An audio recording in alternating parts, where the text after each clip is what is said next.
내년에 LG에너지솔루션의 ESS 사업만 보면은 영업이익이 60% 이상 성장을 예상하고 하거든요. 그러니까 이게 시장의 성장보다 기업의 이익의 성장이 더 가파르다는 거죠. 그 ESS 시장에 한해서 지금 주가는 지금 약간 바닥을 기고 있어요. 한 달 반, 두 달 가까이 지금 그 횡보를 하고 있는 상태라서 저가 매수를 해도 되는 시점이 온 것으로 보여지고, 엔터주는 그 안에 좀 좋아하는 아티스트가 있어야지 투자하기가 좋아요. 블랙핑크 좋아하시는 분들은 YG 하시면 되고, 2차전지 섹터들은 주가는 바닥을 왔는데 전반적으로 2차전지 안에서도 그 안에서 차별화된 기업을 찾아야 된다. 이제 관심도가 많이 떨어졌잖아요. 네. 그러면서 이제 종목들이 이제 소리 소문 없이 이렇게 이제 반등하는 종목들이 좀 나올 거다.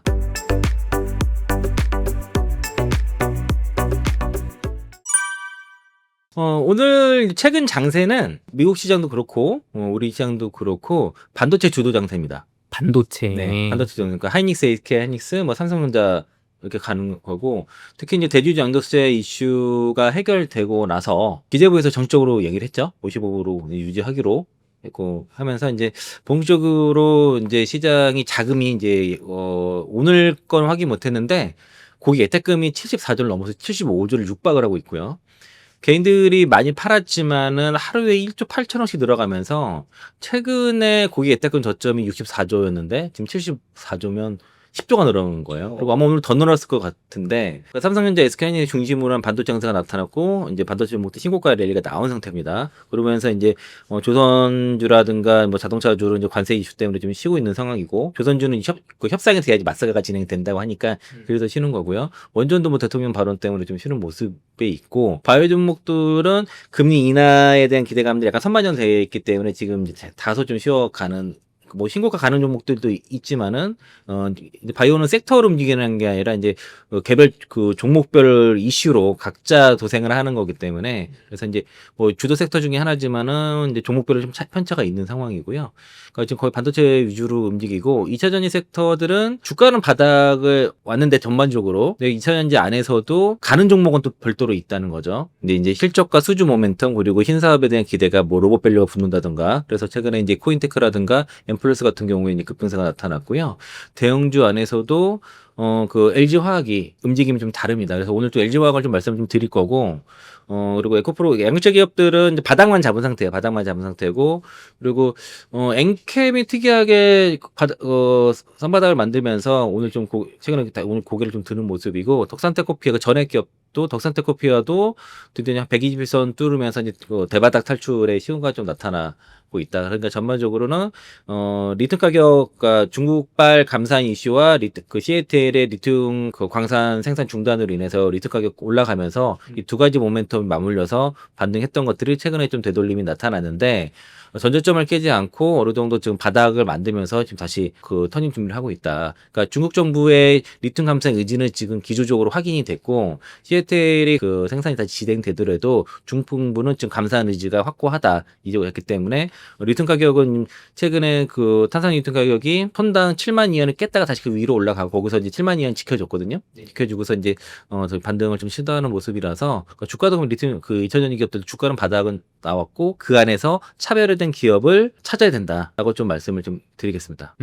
좋습니다. 그럼 2차전지 어쨌든 주가가 조금 올라가다가 살짝 다시 되돌림이 있었는데 다시 또 이제 또 걱정하시는 것처럼 야 또 떨어지나 했는데 그건 아닌 상황이잖아요. 네, 이제 오늘 반도체 종목들이 다시 SK 하이닉스 한 6% 올라가고, 삼성전자도 드디어 1년 3개월 만인가요? 8만 원 돌파가 나왔습니다. 오늘 이제 8만 원 공방 엄청나게 하다가 결국 뚫어냈는데, 2차전 종목들 아침에 조금 부진하다가 오후 들어서 상승폭도 다 키워냈어요. 그러니까 하박이 막히게 되면은 자연스럽게 반등이 나오게 되고, 빈집이기 때문에 수급이 조금만 들어와도 반등이 나온다라고 볼 수 있겠고, 추세적으로 뭐 여기서부터 뭐 추세 상승을 이렇게까지를 아직까지는 보기는 좀 어렵지만은, 낙폭 과대해서 충분히 트레이딩 할 수 있을 정도의 수준을 빠져서 이제 고개 들어서 추가 상승을 좀 열어둘 수 있겠다라고 볼 수 있겠고요. LNF 같은 경우에 이제 테슬라 모멘텀 그리고 이제 3분기 어닝 서프라이즈 기대감 받으면서 이제 급등세가 나타나서 오늘도 그 얘기 말씀드릴 거고, 가지고 계신 분들은 예를 들면 물린 분들은 손이 크기 때문에 손을 못 대는 상황, 이런 상황에서는 좀 답답할 수 있는데, 이제 관심도가 많이 떨어졌잖아요. 네. 그러면서 이제 종목들이 이제 소리 소문 없이 이렇게 이제 반등하는 종목들이 좀 나올 거다. 그리고 이제 일부 종목들은 실제로 그렇게 또 기관 중심으로 수급 들어오면서 좀 다르게 움직이는 종목들이 있으니까 그걸 잘 선별할 필요가 있다라고 말씀드리겠습니다. 좋습니다. 그럼 2차 전지 그 업체들 업황 전반적으로 좀 점검 부탁드리겠습니다. 일단 글로벌 전기차 판매는 평균 이제 그 한 15% 전년 동월 대비해서 성장세가 나타났고요. 8월달 데이터를 보면은 15% 정도 전월 대비해서는 성장이 나왔지만은 전월 대비해서는 22% 감소가 나타났는데 이는 중국 때문입니다. 중국이 좀 부진을 했고요. 여기 이제 유럽이 이제 그 전년 동월 대비 48%, 그 북미가 13%, 북미가 이렇게 성장이 나왔던 거는 아무래도 이제 그 보조금 종료를 앞두고 나서 선구매 수요가 발생을 한 것이고, 유럽은 그 CO2 규제 영향으로 인해서 주요국들 전반적으로 다 전기차 판매가 견조한 흐름을 유지했다는 것들이 핵심입니다. 국내에도 지금 판매가 좀 많이 잘 되고 있고요. 기타 지역도 56% 성장 나타나는데 보면은 중국이 부진했죠. 중국이 전체적으로 중국이 부진한 것으로 보여지고요. 그 연간, 그러니까 1월부터 8월까지 누적으로는 이제 글로벌 전기차 판매는 25% 성장세가 나타났고요. 중국이 25%, 유럽이 그 전기차와 플러그인 PHEV 합치면 31%, 요 전기차만 따로 하면 31%, 뭐 비슷하죠. 그리고 북미가 이제 플러스 6%. 7월, 8월 달에 좋으면서 이게 마이너스였다가 6% 성장 나타났고, 기타 지역도 괜찮습니다. 44%. 그러니까 전반적으로 전기차는 지금 잘 팔리고 있다. 캐즘이라고 하기에는 무색할 정도로 지금 일부 기저 효과도 분명히 있지만은 현재는 잘 팔리고 있는 상태라고 이렇게 이해하시면 좋을 것 같고요. 그리고 이제 미국 쪽만 좀 뜯어서 보면은 이제 그 전기차는 18.7%, 하이브리드가 미국은 좀 잘 팔리고 있습니다. 23.8%, PHEV는 16% 정도 증가세가 나타나고 있는데 여전히 테슬라가 역성장이 지속되고 있어요. 그리고 GM이 이제 83%, 이제 월간 판매가 2만 대가 드디어 넘어갔습니다. 그리고 현대기아가 합쳐서 16,000대 정도 39%, 폭스바겐도 157% 좀 많이 팔렸죠. 그리고 포드도 10,000대 이상에서 선방을 한 모습이고요. 현대차만 따로 보면 기아보다는 현대차의 전기차가 미국에서는 더 잘 팔립니다. 유럽에서는 기아가 더 잘 팔리지만 현대차 뭐 아이오닉 시리즈가 더 잘 팔리고, 아이오닉 9 같은 경우도 사실 이제 미국에 선호하는 차종이고, 아이오닉 5, 이제 6 같은 경우도 이제 앞으로 나온다고 하면은 반응 괜찮을 것 같고요. 그리고 뭐 리비안, 뭐 스텔란티스, 그러니까 대수가 많지는 않아도 증가율은 굉장히 높다고 볼 수 있겠고요.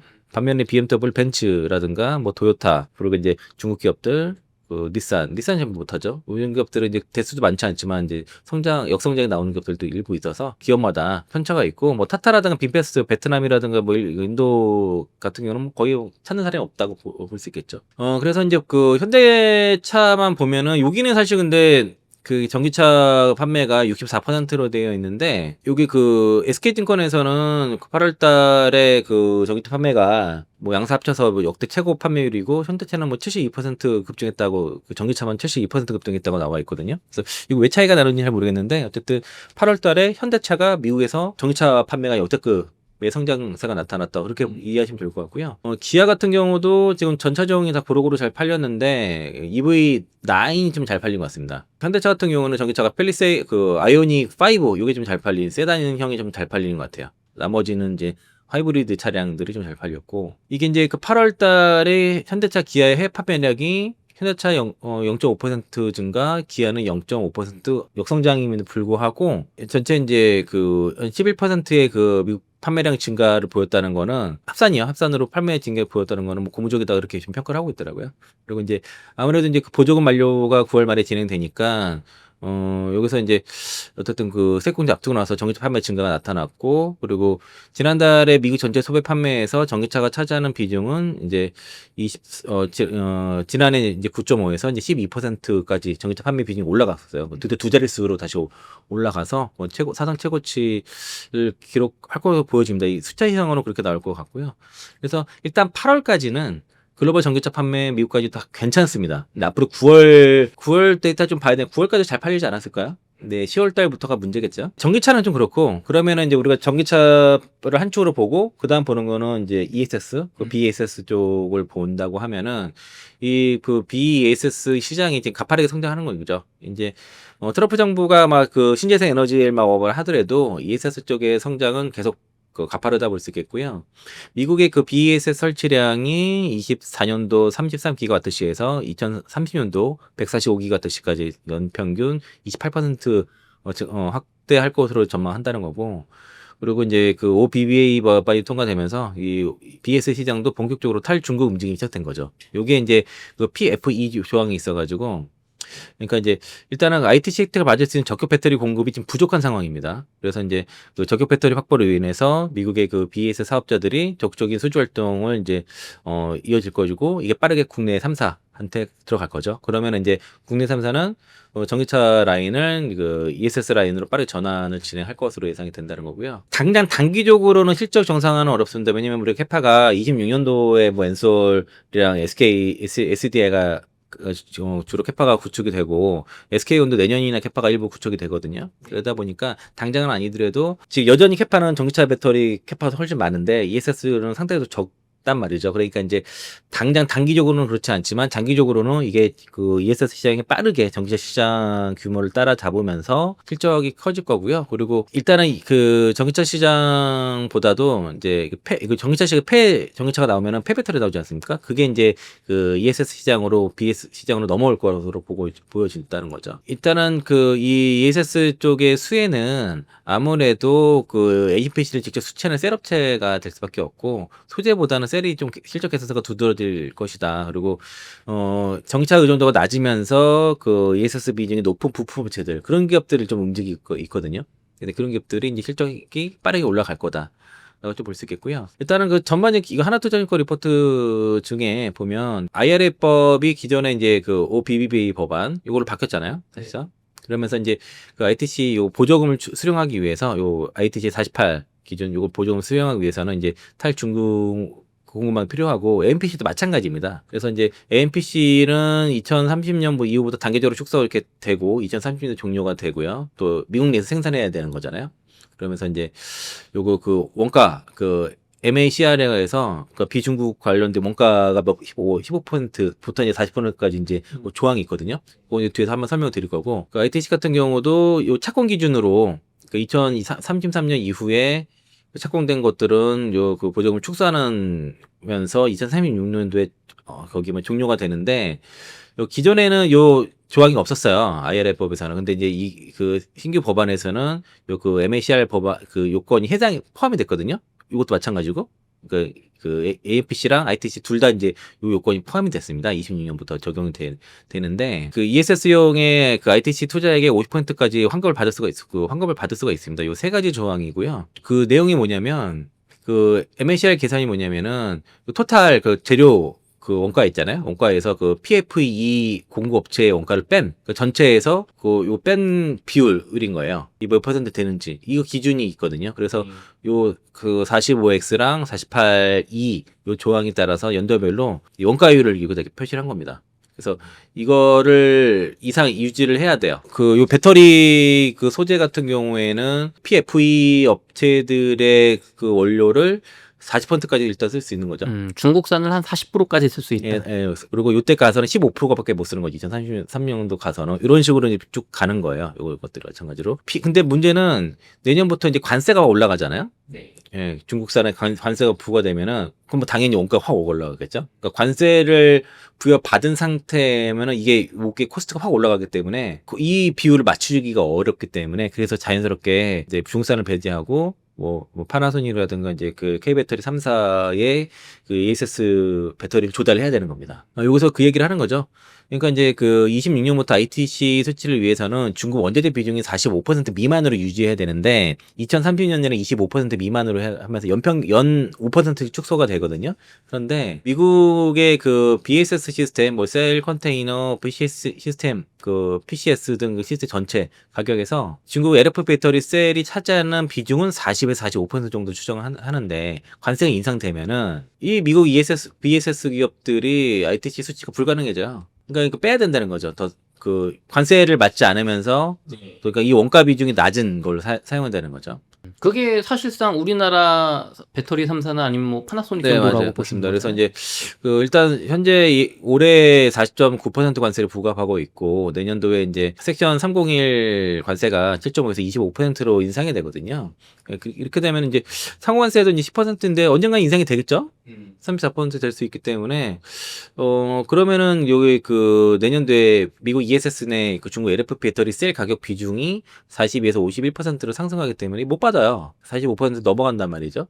그러니까 이제 그 리스크가 보조금이 적지 않기 때문에 중국 ESS LFP 배터리를 K 배터리 걸 써야 되는데 그것도 모자른다는 거죠. 어쩔 수 없이 중국 거를 쓰면서 같이 K 배터리에다 그 조달을 해야 되기 때문에 국내 업체들은 빠르게 지금 그 ESS 라인으로 전환을 빨리 해야 되겠죠. 지금 그 최근에 다시 2차 전지 종목들이 조정을 받았던 이유 중에 하나가 LNF의 그 BW 그거 이슈도 있었죠. 자금 조달 이슈가 이제 기업들 이제 이선진 기업들 자금 조달 이슈도 있었지만 그 조자 사태도 있었던 것 같아요.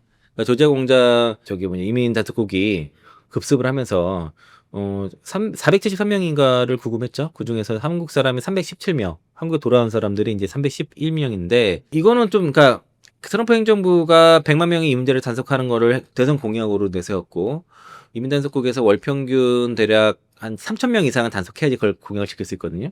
이제 불법 이민자들이 워낙 정이 거세다 보니까 손쉬운 대상을 선택을 한 건데 이거는 오판을 한 거로 보여지고요. 처음에 당시 단속할 당시만 해도 정치권이라든가 뭐 조자 주지사부터 해서 되게 그 단속에 대해서 옹호를 했는데 이게 미국의 전문 인력들이 없다는 것들이 확인되고 그런 인력들이 전문 인력들이 한국으로 다 돌아가 버려서 공장이 텅 빈 상태를 보니까 이래서는 안 되겠다는 거고 그래서 트럼프 대통령이 그 국내 근로자들에 대해서 남아서 현재 인력을 교육하고 훈련시켜 줄 것을 요청했거든요. 그러면서 교육 절차를 하루 보루 시켜버렸습니다. 그런데 이제 한국 정부에서는 그 국민들이 상당히 이제 놀라고 지친 상태라니까 먼저 교육했다가 나중에 다 돌아와서 일하자라고 하니까 이제 그 미국에서 교육을 허용한 거고 그리고 한국 정부에서는 이제 그 수갑이라든가 이제 숙박 도구 사용하지 말아달라고 하니까 트럼프가 이제 수용을 한 겁니다. 재입국 관련해서도 일단 트럼프 대통령은 한국인들이 미국에 남아서 일하게 해주겠다는 의사를 보였고 한국 정부는 이제 재입국시 불이익이 없을 것이다라는 것을 보장한 것으로 지금 일단 그렇게 이해를 했습니다. 다시 재입국 시켜줄 거면은 왜 구금을 했는지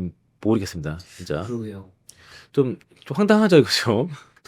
일을 도와주러 간 건데. 근데 이제 그 러틀링 상무장관이 이 비자 문제에 대해서 이게 한국인들이 뭐 관광 비자로 와서 일하는 거에 대해서 문제를 삼으면서 이 한국 기업 책임을 약간 떠넘겼어요. 그러면서 이제 이민세관 단속국의 조치로 해외 투자 방해 되느냐의 질문은 아니다라고 뭐 얘기를 했는데 이게 다른 곳에 다 우려를 하고 있죠 지금. 이 사태를 우리뿐만 아니라 다른 나라 다 지켜보고 다른 기업도 다 지켜본 상태에서 쉽게 이제 이 비자 문제 해결되지 않고선 투자를 할 수 있겠냐라는 새로운 리스크가 생긴 것이고 그래서 뭐 비자 문제 해결해 주겠다는 식으로 말을 하고 있습니다. 일단 결과적으로 그러면은 두 사람의 발언을 봤을 때는 어떤 식으로 비자 문제 해결해 줄 것 같아요. 그러면 그래서 이제 미국 백악관과 현대차와 LG 공장 단속 관련해서 백악관과 한국 정부 간에 이제 비자 관련 협상이 있을 것 같고요. 캐롤라인 레빗 그 백악관 대변인이 국토안보부와 상무부가 비자 규정 및 법적 조항 변경을 논의 중이라고 밝혔기 때문에 진행이 될 것 같습니다. 그리고 어쨌든 합법으로 데려오는 것에 장려하겠다고 트럼프 대통령도 얘기를 했고, 그러니까 이 술령 인력, 미국 내에 술령 인력이 없고 그 필요하던 사실을 이번 사태 때문에 트럼프 대통령이 이제서야 안 것 같아요. 인지를 못하다가 그래서 처음에는 옹호를 했잖아요. 그런데 사태를 보니까 그게 아닌 거지.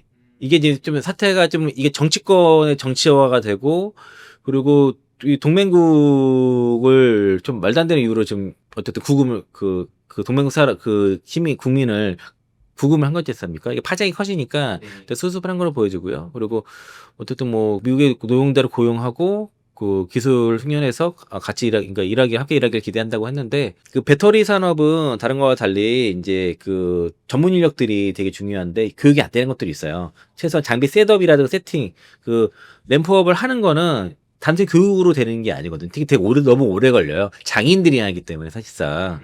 그래서 세팅을 해놓고 그 생산 인력들을 교육해서 그 대규모 인력들을 고용해서 그렇게 가야 되는 건데 일단 세팅을 해야지 사람을 뽑아서 하잖아요.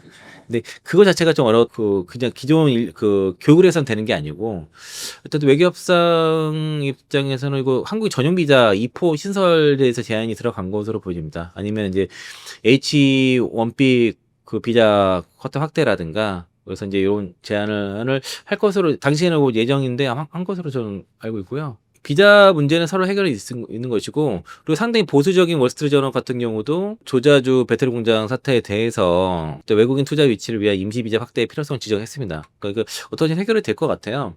이재명 대통령이 미국은 공장 설비 설치 인력도 없으면서 한국 기술자들이 일할 수 있도록 비자도 발급해주지 않는다고 얘기를 했거든요. 그래서 웨스트리트저널에서는 미국인들이 특히 거부했겠지만 이는 사실이라고 이제 이재명 대통령의 발언에 대해서 동의를 했고, 트럼프 대통령이 외국인 투자를 원하지만은 이런 조자주 사태 같은 경우는 결과적으로 외국인 투자를 억제하는 요인이 돼버리는 거죠. 그래서 특히 동맹국한테 이런 식으로 특히 수갑이랑 사슬을 묶기 영상을 공개를 해버렸잖아요.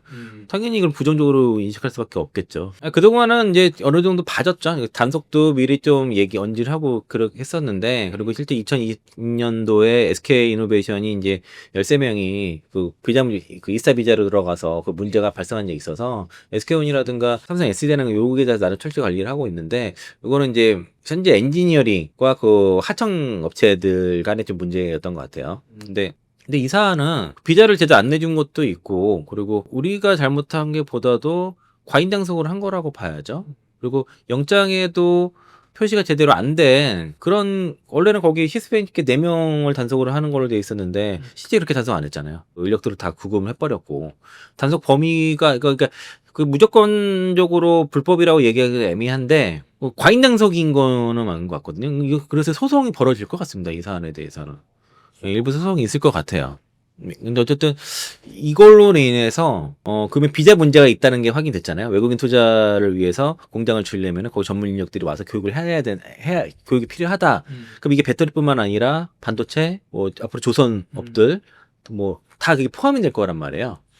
그러니까 이제 요게 잘 마무리만 된다면, 마무리 국면이에요. 근데 그 비자 문제가 잘 협상이 된다 그러면은 우리가 이제 그 미국에 진출하는 다른 사람들한테는 오히려 전화위복이 되겠죠. 또 좋게 되겠죠. 당장에 좀 뭐 2, 3개월 지연되는 문제는 있어도. 그렇죠. 뭐 법적 비자 리스크가 아예 없어지는 거니까. 그러니까 오히려 이제 이게 전화위복이 될 가능성이 있다. 미국 진출하는 데 있어서라고 볼 수 있겠고요. 최근에 이제 요즘 뉴스 중에 하나가 이 나트륨 배터리 뉴스가 되게 많이 나와요. 맞아요. 이게 지난해 이제 그 CATL이 올해 2세대 나트륨 배터리 뭐 올해 이제 상용화 한다라고 막 했었고, 그게 또 3년인가 4년 전에도 나트륨 배터리 막 나왔었거든요. 근데 정작 뭐 이렇게 전기차 적용되는 사례는 별로 없고요. 중국에서도 현재 나트륨 배터리 같은 경우는 그 ER EV 정도 일부 정도가 적용되고 순수 전기차는 거의 없습니다. CATL이 지난해 지난해 요맘때 나트륨 배터리 에너지 밀도 목표를 킬로그램당 200와트시였거든요. 지금 발표된 수치는 160에서 175와트시입니다. 목표대로 못 만들었죠. 성능이 떨어지죠. 근데 LFP 배터리가 요거 그 200와트시, 킬로그램당 200와트시에 거의 근접을 하니까 이것도 못 하잖아요. 그러니까 이제 어떤 리튬이온 배터리를 완전히 대체하기보다도, 그것도 만약에 가격만 잘 저렴만 하면은 뭐 보급형 전기차라든가 ESS 쪽에서의 어떤 보완제 역할의 가능성이 있다. 다만 지금 LFP 배터리 같은 경우는 성능이 빠르게 개선이 되고 있고, 국내 뭐 에코프로비엠을 비롯해서 국내 기업들이 중국의 LFP보다 더 성능 좋은 LFP 배터리를 출시를 하고 있는 상황이고요. 그리고 나트륨 배터리가 상용화 되려면 거의 2030년도를 정도로 보고 있는데, 그동안 뭐 삼원계를 비롯한 리튬이온 배터리의 그 더 높은 성능과 가격 경쟁력을 갖출 수 있거든요. 이 양산체계를 갖췄기 때문에. 지금 워낙 배터리 가격이 떨어져가지고 나트륨 배터리의 매력이 예전보다 못합니다. 나트륨 이온 배터리는 이 생산적인 문제가 있어요. 그러니까 일단 생산 규모가 작죠, 첫째는. 규모 경제가 이루어지지 않기 때문에, 그러니까 원재료는 혹시 저렴할 수 있어도 생산 단가는 리튬 이온 배터리보다 높은 거죠. 그러니까 원재료와 생산 단가는 다르다는 겁니다. 규모의 경제가 이루어지지 않았잖아요. 또 하나는 나트륨 배터리를 CATL이라든가 중국이 주류로 밀 수가 없어요. 왜 그러냐면 그 나트륨 배터리의 주 원료 탄산 나트륨인데 그게 천연 그 원료가 소다외거든요. 천연 소다외. 그거에 천연 소다외를 사용해서 탄산 나트륨을 보통은 생산해야 되는데 미국은 그걸 그렇게 생산해요. 전 세계 탄산 나트륨 매장의 90%를 미국이 보유하고 있습니다. 중국은 석탄을 기반으로 해서 합성 공정을 사용해서 그 소다외를 그 탄산 나트륨을 만듭니다. 그러면은 합성 공정이니까 석탄을 이용하니까 환경 오염 문제가 있죠.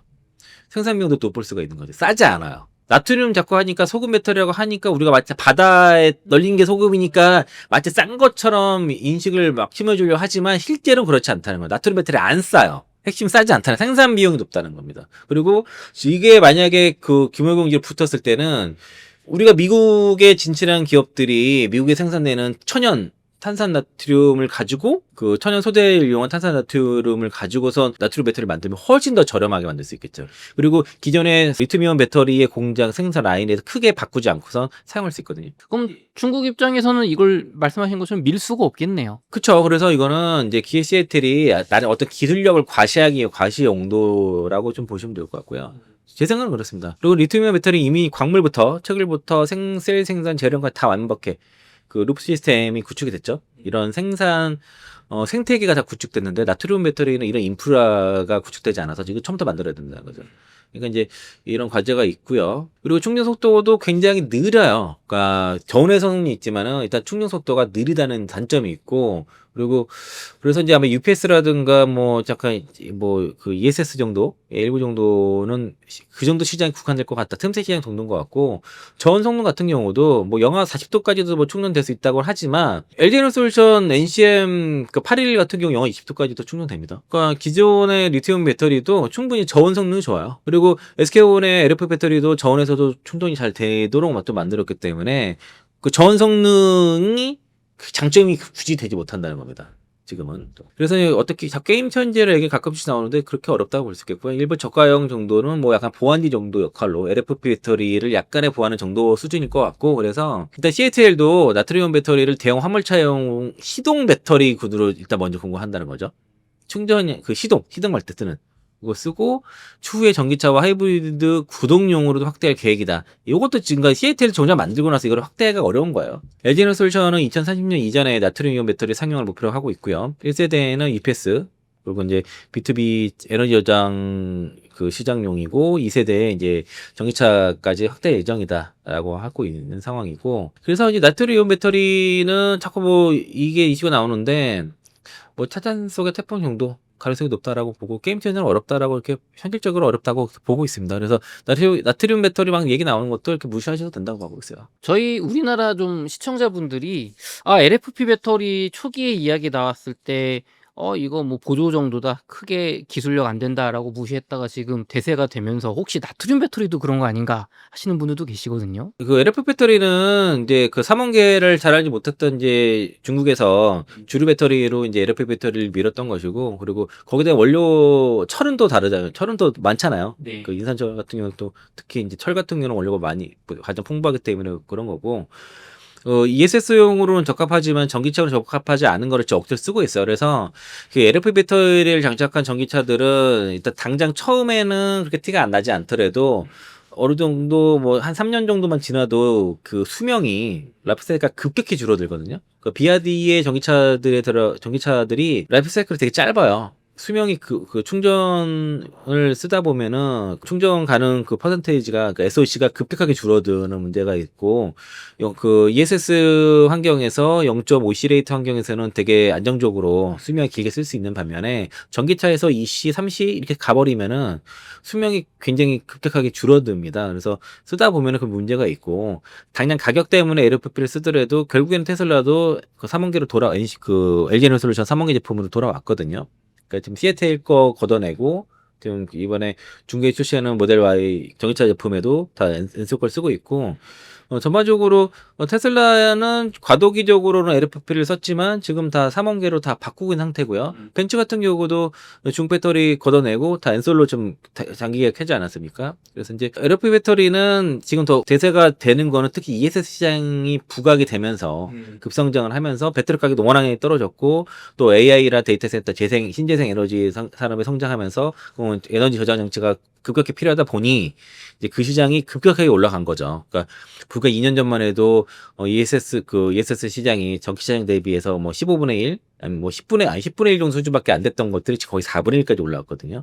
그러니까 이제 시장이 많이 커진 거는 사실이다. 그리고 앞으로 성장성도 전기차보다 더 높을 거라고 보기 때문에 거기에 가장 적합한 현대 배터리는 이제 ESS 쪽에서 LFP 기반의 ESS 배터리 적합하니 그게 좀 대세로 바뀌는 거고, 그리고 그동안에 그 국내 이제 기업들은 이제 개별 기업들이 이 시장에서 싸운 반면에 중국은 정부가 나서서 했지 않습니까? 근데 그동안에 국내 정부에서는 거의 뭐 지원이 사실상 없었고 거의 방치해놓은 상태에서 기업들이 알아서 하는 상황에서 이 3년의 시간이 지나가면서 뭐 국내 기업들이 더 어려운 상황에 복창을 하게 된 거죠. 그게 이제 여러 그 시장이 급성장하고 좋을 때는 상관없었는데 네. 캐즘이 나타나고 시장이 약간 그 경기 침체 쪽으로 그 하다 보니까 기업 도산하는 기업들이 나타나고 자금도 적자가 누적되면서 자금 조달 이슈가 벌어지고 한 것들인데 이것들을 좀 정부에서 잘 도와줬으면 상관없었는데 도움이 도와줬으면 좋았겠지만은 그런 게 전혀 없었기 때문에 좀 식견 싸움을 하고 있었던 거죠. 그러니까 중국 정부와의 그러니까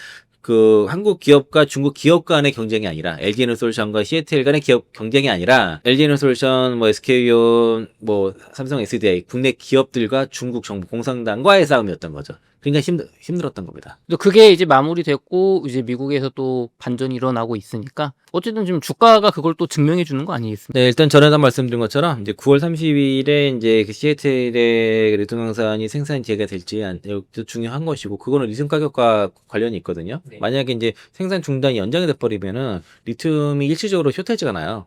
그러면서 리튬 가격이 튀를 시기 때문에 이것도 중국에서 원하는 이슈는 아니라서 아마 재개될 가능성이 높다고 보여지는데 그게 이제 반영이 됐고 그럼에도 불구하고 중국 정부의 감사한 기조는 명확하다라는 것들 확인됐으니까 이거 좀 지켜보시고요.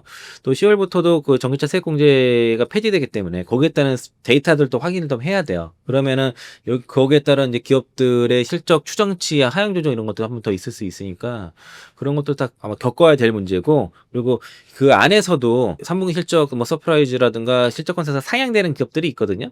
기업는 기업들 위주로 좀 그 신규라든가 매수를 하시는 게 전 좋을 것 같고요. 그리고 뭐 2차전지만 그 100% 이제는 2차전지만 계속 그냥 100% 하시는 분들이 많지 않을지 모르겠지만 좀 많이 줄어들었지 않습니까? 그러니까 타tak상 병행하시고 그리고 그 안에서도 어떻든 올라가는 종목들은 따로 있는 거를 감안해서 투자를 선별해서 하셔라라고 말씀드리겠습니다. 네, 이사님 우리나라 K배터리 시장에 또 좋은 호재와 또 어떤 수주 이야기가 들려왔다고 하는데 좀 어떤 일들이 있었는지 말씀 부탁드리겠습니다. 일단 앞에서 제가 조지아 공장 얘기를 했으니까 그거 얘기하고요. 그다음 수주 얘기를 하겠습니다. 일단은 그 조지아 공장 사태가 벌어지면서 이제 LG에너솔루션과 그 현대차 간의 그 합작 공장 그 배터리 공장이 이제 한 2, 3개월 정도 이제 그 지연이 된다라고 좀 그런 얘기가 있고요. 그건 그 현대차 쪽에서 이렇게 얘기를 했고 이제 그러다 보니까 현대차 쪽에서 그 SK온 쪽에 약간 SOS를 쳐냈다는 얘기가 좀 있습니다.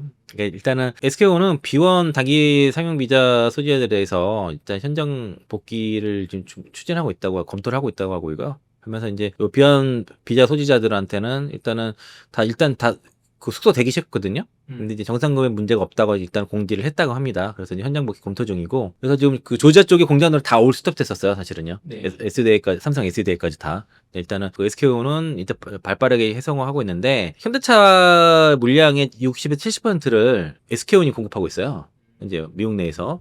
그러면 이제 엔솔이 문제가 되면은 여기가 반사세를 볼 수 있겠죠. 그리고 어쨌든 SK온이 공략 풀가동 되고 있는 상태지만은 9월 말 이후에 요 그 전기차 보조금 구매 보조금 폐지로 인해서 가동률 저하가 우려됐는데 현대차 협력으로 가동률이 올라갈 수 있으면 오히려 반사세가 될 수 있겠죠. 요 기대감이 있는 상태고요. 근데 이제 어쨌든 업계 관계자들은 단기적으로 SK온 수혜가 예상되지만 비제 절차 개선 등의 근본적인 문제가 해결되지 않으면 장기적으로는 업계 전체에 어려움이 될 것이다. 계속 될 것이라고 전망을 했는데 일단 요 SK온 반사수에 대한 가능성이 있습니다. 그러면 밸류체인도 괜찮을 것 같고 그러면서 반사수가 된 게 이 부분인 것 같아요. 그 SK온과 현대차 간의 미국 배터리 합작이 원래 라인이 8개였어요. 원래 하기로 한 게. 그런데 4개만 먼저 짓고 4개를 보류해 버렸었거든요. 그거를 1년 만에 지금 재개하기로 했습니다. 9월 2일 협력사에게 보류했던 나머지 4개 라인에 그 들어갈 장비 반입을 공식 요청을 했습니다. 장비가 이제 들어갈 예정이고 협력사들은 장비 납품 준비에 지금 착수 들어갔고요. 장비 업체들이 사실 되게 힘들었는데 이런 것도 다 장비가 들어가기 때문에 담비 같은 소식이죠. 일단 한 개 라인은 였네. 3개 라인은 내년 1분기에 완성될 전망이고 총 8개 라인이 들어가겠죠. 그러면 어쨌든 현대 SK온 관계자는 현대차와 논의를 지속한 끝에 공식 재개를 결정했다고 한 거고요. 이거는 뭐 LG 에너지 솔루션과의 배터리 합작 공장 급습 문제가 영향을 준 게 아닌가라고 좀 그렇게 좀 생각이 들고 SK온의 역할 가능성에 대해서도 LG에너지솔루션 합법 종료 문제에 대해서 대체 SK온이 대체할 가능성이 있다라고 좀 볼 수 있겠고요. 그리고 그렇게 되면 일단 합작 공장이 올라가게 되면은 현대차 공급망 내에서 SK온의 위상이 높아지겠죠. 지금도 60에서 70%를 공급하고 있는데 그게 더 점유율이 올라갈 수 있는 것이고요. 일단은 SK온 현대차 사장도 LG에너지솔루션과의 그 공장 건설이 늦어질 것을 예상하면서 SK온과의 협력 확대를 언급한 바가 있습니다. 뭐라 그랬었냐면은 LG에너지솔루션 그 배터리 공장 합작 공장이 문제가 되면 SK온의 캐파 여유가 있기 때문에 거기 거를 SK온 거를 조달하면 된다라고 그렇게 얘기를 했어요. 그렇게 얘기를 실제로 했습니다. 그래서 엔소 요 사태는 합작 공장 문제는 SK온한테 반사 이익이 돌아간다라고 보면은 그럼 현대차 입장에서 문제가 없는 거예요. 배터리를 다 조달할 수 있기 때문에. 그리고 배터리 내에서도 LG에너지솔루션이 약간의 문제가 생기면 SK온한테 반사 이익이 되기 때문에 왜냐면 캐파가 남거든요. 캐파 여유가 있기 때문에 그대로 반사 이익이 된다라고 보시면 되겠습니다. 그럼 현대자동차도 뭐 생산에 차질이 없을 것이고 SK온은 오히려 물량을 더 받으니까 좋고. 네, 그래서 이 조제 사태는 사실 그 마무리 단계이긴 한데 이로 인해서 2차전 섹터 전체가 다 조정받는 거는 좀 맞지 않다라고 좀 보는 거고 이것 때문에 현대차가 주가가 더 하락하는 거는 또 그것도 맞지 않는 것 같고 그냥 지금 관세 일본은 15%인데 그 현대차는 25%니까 현대차는 그 영향을 받은 거고요. LG에너지솔루션은 여기 좀 명분이 됐죠. 하지만 SK 이노가 빠지는 거는 좀 오히려 안 되는 오히려 반대로 올라가는 게 맞는 거니까라는 생각이 들고 관련 밸류체인도 오히려 올라가는 게 맞다라고 보고 있습니다. 그 조자 사태뿐만 아니라 이제 중국 그 CATL의 리슨 공장 그 조기 가동 가능성 그러면서 LNF 다시 반대했지만 급락 나오면서 이 사태 이 LG에너지솔루션 벤치항에 107기가와트치 공급 계약 여기 묻혔어요. 한 15조 정도 되는 공급 계약이 묻혔고 원통형 배터리 46 시리즈로서는 최대 계약이고요. 벤츠가 이제 CATL과 파라시스 배터리 걷어내고 앞으로 나오는 전기차에서 다 엔솔 배터리 쓰겠다고 한 겁니다. 요게 좀 묻혀서 주가가 제대로 반영이 안 됐다라고 볼 수 있겠고요. 24년부터 올해까지 LG에너지솔루션이 수주 공시 나왔던 것들 쭉 그 정리한 표가 있는데 대체로 보면 24년도 대비해서 25년대를 보면은 그 원통형 배터리랑 보면 다 원통 46 시리즈죠. 그리고 LFP ESS용입니다. 원통형이요. 그 최근에 지난해 대비해서 올해는 대체로 원통형 배터리와 46 시리즈와 ESS용 비중 높아졌다고 보시면 되겠습니다. 특히 ESS가 좀 많이 늘었죠. SK온도 드디어 수주가 나왔습니다. 이거 ESS 쪽으로 수주가 나올 거라고 했었는데 대략 그 플랜 아이언 에너지 디벨롭먼트와 일단은 뭐 1기가 먼저 공급하고 2030년까지 6.2기가 더 공급할 수 있는 우선 협상권을 따냈기 때문에 총 4년간 7.2기가 뜻이면은 조단위가 될 거예요. 1조 이상 될 겁니다. 이것도요. 10월부터 이제 생산이 들어가고요. 조자구 주에 있는 그 SK 배터리 아메리카의 공장에서 일부 이제 EV를 이제 LFP 라인으로 전환을 했습니다. 그러면서 거기 생산이 들어갈 거고요. 또 파우치 형태로 들어가게 됩니다. 이쪽은요. 여기 이제 요 ESS 배터리가 이제 중국의 그 LFP 배터리보다 저온 성능도 좋은 배터리 라고 보시면 좋을 것 같고요. 모두 간에 열 확산 차단 장치가 어떤 성능도 좋다고 그러더라고요. 이쪽은. 전기차 쪽이 부진하다 보니까 배터리 3사가 ESS 쪽으로 상당히 집중을 하고 있습니다. 최근에 이제 그 RE 플러스 2025 전시회에서 삼성 SDI가 그 삼성 배터리 박스 2.0을 공개했고요. 기존에 이제 1.5는 NCA였는데 그 LFP 배터리가 들어간 삼성 배터리 박스를 공개를 했고 26년도 양산 배포를 하고 있고요. 그 LG에너지솔루션도 각형으로 그 ESS 배터리 그 LFP 배터리를 선보였습니다. 그동안 파우치만 하다가 각형을 요청을 고객사들 하고 있기 때문에 각형이 좀 들어갔고요. 그리고 굉장히 원가 경쟁이 높다라고 그렇게 얘기를 하고 있습니다. SK온도 아까 이제 그 10월 달부터 ESS 전용 LFP 배터리 양산 예정이고요. 아까 이거 설명 한번 드렸고 AI의 기술이 발전하고 관련된 전력수가 급증하다 보니까 신재생 에너지도 성장하면서 에너지 저장 장치에 대한 수요, 특히 ESS 시장이 폭발적으로 성장하면서 이 시장이 지금 워낙 아까 연평이 28% 성장 말씀드렸잖아요. 급성장을 하는 상황이고 또 LFP 배터리가 ESS에 상당히 적합한 배터리이기 때문에 그 생산 단가도 저렴한 LFP 배터리를 생산할 수밖에 없고 또 그 수요가 있는 거죠. 그 생산 보조금을 받기 위해서는 중국산 배터리를 배제를 해야 되는데 그러면 거기에 대한 수요가 당연히 그 국내 배터리 업체들한테 있을 수밖에 없는 것이고 이런 그 ESS 시장을 사실상 중국업체를 장악한 거를 우리가 이제 그 뺏어오는 그런 형태가 앞으로 가파르게 이루어질 거라서 연평균 28%의 성장세가 나타나는 시장인데 중국이 거의 90% 가까이 장악한 시장을 가져오게 되면은 그 성장세는 더 갚아야겠죠. 내년에 LG에너지솔루션의 ESS 사업만 보면은 영업이익이 60% 이상 성장을 예상하고 하거든요. 그러니까 이게 시장의 성장보다 기업의 이익의 성장이 더 가파르다는 거지. 그 ESS 시장에 한해서. 그러면 마진도 더 높잖아요. 뭐 두 자릿수 마진이 나오고 LG에너지솔루션 20%대, 삼성 SDI는 30%대 영업이 그 마진을 예상하기 때문에 워낙 원가 그 마진율이 좋습니다. 오히려 이제 광물가가 떨어지면 떨어질수록 마진이 더 남는 구조가 ESS 쪽입니다. 판매가는 고정되면서 원가가 떨어지는 구조라서. 그래서 이제 그 BESS 시장 상승 국면에 들어갔다를 얘기를 하는 거고요. 뭐 여기 키움증권에서는 2035년까지 글로벌 ESS 시장은 그 연평균 14.7% 이상 성장할 것으로 전망한다는 거고요. 아까 거는 제가 보여드린 미국 시장 위주고, 그리고 요 그 PF 규정이 들어가기 때문에 중국산을 피해야 돼. 검증된 배터리가 필요한데 비중국산 ESS용 배터리가 지금 굉장히 제한적이란 말이에요. LG솔루션이 30기가 그 삼성 SDI가 20기가 정도 캐파 구축하는 게 내년 목표거든요. 그것은 모자라요. 올해만 해도 미국에서 그 필요한 ESS 배터리 양이 60기가 뜻인데 내년까지 삼성 SD랑 엔솔 다 합쳐도 50기가라고요. 그럼 우리나라가 지금 없어서 못 파는 거예요? 다 완판이죠. 그 ESS는 생산은 생산으로 다 팔릴 수밖에 없어서, 그래서 이제 빠르게 요 라인을 전환을 해야 된다는 거죠. 기존 EV 라인이 남으니까 그걸 전환을 좀 빨리빨리 해야 될 것이고요. 그래서 현지 생산이 가능해야지 보조금을 받으면서 비중국산이어야 되는 거죠. 네. 그러면 국내 배터리밖에 없는 것이고, 그래서 중국산 대체에 대한 반사 수요가 있을 수밖에 없습니다. 또 이제 특히 올해와 내년도 ESS용 LFP 생산을 확대를 하기 때문에 현지 빨리 해야 되는 거죠. 현지에서 빨리 해야 되는 거고, 그러면서 여기 관련된 셀 업체들과 거기 LFP 배터리 관련된 소재 업체들은 뭐 추가 수주나 모멘텀이 있는 거죠. 그래서 최근에 이제 탑픽을 LG에너지솔루션과 LF로 이제 키움에서 제시를 했고, 뭐 관심주로 PNT, 신성 ST, 한정 NCS 이 두 개는 먼저부터 움직였었고요. PNT를 직접 LF 배터리도 생산하겠다는 기업입니다. LFP 양극재도 만들고 있다고 하고요. 제가 탑픽으로 보는 2차전지 기업은 현재로서는 LG화학입니다. LG화학이군요. 네, LG화학으로 보는 이유는 주가 움직임이 달라요. 나중에 차트 한번 계좌로 보시고요. 야구제 기업들 비교해보면 LG화학이 유독 움직임이 다릅니다. LG화학이 이제 그 석유화학 부분에 대해서는 많이 안 좋은데, 어쨌든 그 구조 재편을 하면서 석유화학 부분도 덜어내고 양극재 시장 쪽, 그 첨단 소재 쪽에 집중해야 되는데, 일단은 구미 양극재 공장의 구조가 LG화학이 51%, 화이코발트가 49% 지분을 갖고 있었는데, 도요타 통상이 25% 지분을 매입을 하면서 화이코발트 지분이 24% 줄어들었습니다. 그렇게 되면은 이게 이제 PF 규정에 충족이 돼요. 25% 밑으로 떨어졌기 때문에. 그래서 이제 그 미국 IRA법에 대한 규제에서 대응이 가능하면서 이 양극재 쓰게 되면은 그 AMPC라든가 보조금 받을 수 있게 되겠고요. 구미 양극재 공장 캐파는 66,000톤인데 요게 그 정체 풀이 기술이 들어갔습니다.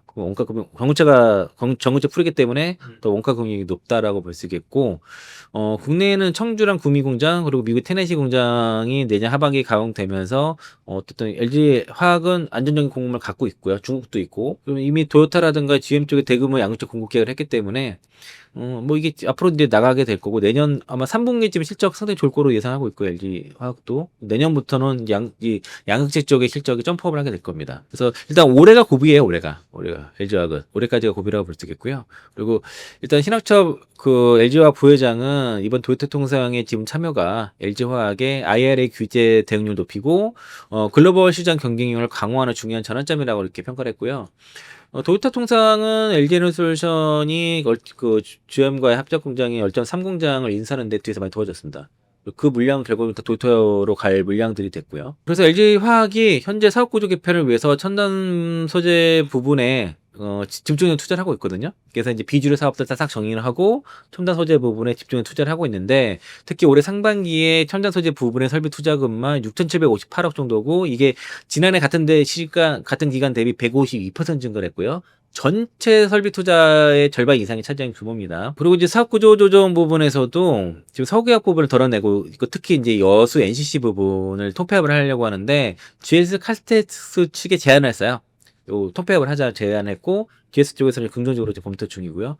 바이오 사업 내에서 에스테틱 사업도 매각을 한 상태라서 그런 비주류 사업들은 계속 매각이라든가 통폐합을 하면서 그 첨단 소재 특히 양극재 쪽에 집중을 하겠다는 겁니다. 지난해 적자였던 사업도 올해 1조 7,930억 정도 영업이익도 기대하고요. 그리고 LG화학은 부채 비율이 최근에 뭐 112% 올라갔지만은 요게 이제 자금 조달하게 되면은 빠르게 줄어들 것이고 LG 에너지솔루션 지분을 가지고선 주가 수익 그 수합 PRS를 조절할 거거든요. 2조냐 3조냐 얘기는 있는데 요게 조절이 된다고 하면은 여러 되게 LG 화학에서는 뭐 글로벌 최전선 PRS가 여러 좀 장점이 있어요. 근데 이제 그 LG 화학이 요 주가 수익 수합 요 PRS 거래 시에 그 셀다운이라든가 유동화를 하지 말라라고 요청을 했다 그럽니다. 증권사들은 요청을 했는데 이 공식적으로는 그 이유에 대해서 밝혀진 바는 없는데 업계에서 추정하는 거는 몇 가지 이유가 있어요. 일단 첫 번째 자금 조달 및 관리의 복잡성을 회피하려고 한다는 것이고요.